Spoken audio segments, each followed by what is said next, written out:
Hi friends, welcome to Sikdar's academy. Sikdar's একাডেমিতে সবাইকে স্বাগত। এই ভিডিওতে আমরা ওবিসি মামলার কাল যে শুনানি হলো তার লাস্ট আপডেট জেনে নেব।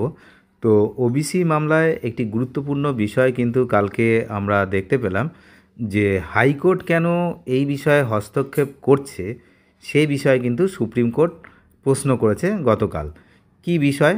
তো এই ভিডিওতে আমরা জানব। আপনারা জানেন যে গতকাল এই যে সুপ্রিম কোর্টে ওবিসি মামলা শুনানি ছিল 6/11/2025 অনারেবল চিফ জাস্টিস বেঞ্চে কিন্তু শুনানি ছিল। তো এখন ঘটনাটা হচ্ছে এই শুনানিতে কিছু গুরুত্বপূর্ণ মন্তব্য বিচারপতিরা করেছেন। তো যে পরবর্তী শুনানির ডেটটাও আগে দেখে নিন, যে টেন্টেটিভ ডেট হচ্ছে ডিসেম্বরের 9 ডিসেম্বর 2025, আর 6/11 থেকে 9/12, তার মানে এক মাসেরও বেশি সময় কিন্তু পরে হচ্ছে পরবর্তী শুনানি সুপ্রিম কোর্টের ডেট রয়েছে। এখন ঘটনা হচ্ছে সুপ্রিম কোর্টের তরফে পরবর্তী নির্দেশ না আসা পর্যন্ত কলকাতা হাইকোর্ট ওবিসি মামলায় কোনো হস্তক্ষেপ করতে পারবে না। এটাই হচ্ছে মেন বিষয়। কলকাতা হাইকোর্ট যে হস্তক্ষেপগুলো করছিল সেটা করতে পারবে না। পরবর্তী শুনানির এই যে 9/12 শুনানি হবে, তারপরে যদি কোনো নির্দেশ দেয় তবেই হচ্ছে এই মামলার শুনানি হতে পারে। তো এদিন আদালতে রাজ্যের হয়ে সওয়াল করেছিলেন কপিল সিব্বল। তিনি বলেছেন যে রাজ্য একটি মামলায় স্থগিতাদেশ পেলেও কলকাতা হাইকোর্ট বলছে পুরনো মামলার শুনানি করবে। ওবিসি মামলার যে স্থগিতাদেশ সেটা কিন্তু দেওয়া হয়েছে সুপ্রিম কোর্ট থেকে, কিন্তু হাইকোর্ট বলছে যে পুরনো যে ওবিসি মামলাগুলো রয়েছে সেগুলো শুনানি তারা চালিয়ে যাবে। তো আগামী 18 তারিখ, এই যে 18/11-তে ওবিসি মামলার একটি শুনানি হাইকোর্টে রয়েছে। তো কলকাতা হাইকোর্ট এই যে পুরনো মামলার শুনানি করছে এটা জেনে প্রধান বিচারপতি তিনি বলেছেন যে আমরা যখন মামলাটা শুনছি, সুপ্রিম কোর্টের শুনানি চলছে, তাহলে তারা শুনছেন, তাহলে এই যে কলকাতা হাইকোর্ট তখন কেন পুরনো মামলা শুনবে, এটা কেন বলছে এবং তারা কেন 18 তারিখে এই মামলার শুনানি হবে বলছে। তো নতুন যে মামলা সেই মামলাতে স্থগিতাদেশ সেখানেই সব কথা উল্লেখ করা ছিল।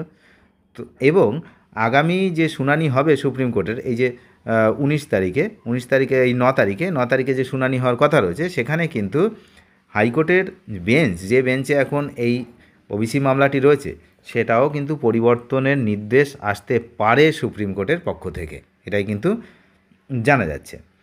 গত বছর 22 মে কলকাতা হাইকোর্টে ওবিসি সার্টিফিকেট যে বাতিল সেটা সংক্রান্ত কিন্তু রায় দিয়েছিল বিচারপতি তপব্রত চক্রবর্তী এবং বিচারপতি রাজাশেখর মান্থার ডিভিশন বেঞ্চ। কী রায় দিয়েছিলেন না, 2010 সালের আগে 2010 সালের আগে যারা 2010 সালের আগে যে সমস্ত এখান থেকে 2010 সালের আগে ওবিসি শংসাপত্র বৈধ 2010-এর আগে, আর 2010 থেকে 2024 এই পর্যন্ত যে সমস্ত সার্টিফিকেট দেওয়া হয়েছে সেগুলো বাতিল করে দেওয়া হয়েছিল। এই হলো বিষয়। আর বাতিল হয়ে যায় কত লক্ষ না, লক্ষ লক্ষ ওবিসি যে শংসাপত্র বাতিল হয়, এবং ডিভিশন বেঞ্চে এটাও দাবি করেছিল যে 2010 সালের পরবর্তী যে ওবিসি সার্টিফিকেট বৈধ নিয়ম মেনে ইস্যু করা হয়নি, তাই সেগুলো বাতিল।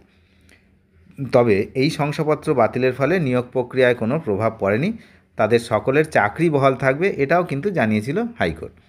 যে বাতিল হয়েছে কিন্তু যে সমস্ত নিয়োগ হয়ে গেছে তাদের কিন্তু চাকরি যে বাতিল সেটা কিন্তু হবে না। তো এখন এই হলো বিষয়, যতদিন না পর্যন্ত পুরনো যে মামলা সেটা শুনানি শুরু হচ্ছে তত সময় কিন্তু এই মামলা নিষ্পত্তি হবে না, এবং তার জন্য সুপ্রিম কোর্ট আগে নির্দেশ দেবে, তারপর যেহেতু স্থগিতাদেশ রয়েছে। তো হাইকোর্ট যে নির্দেশ দিয়েছিল তাকে চ্যালেঞ্জ জানিয়ে শীর্ষ আদালতে যায় রাজ্য।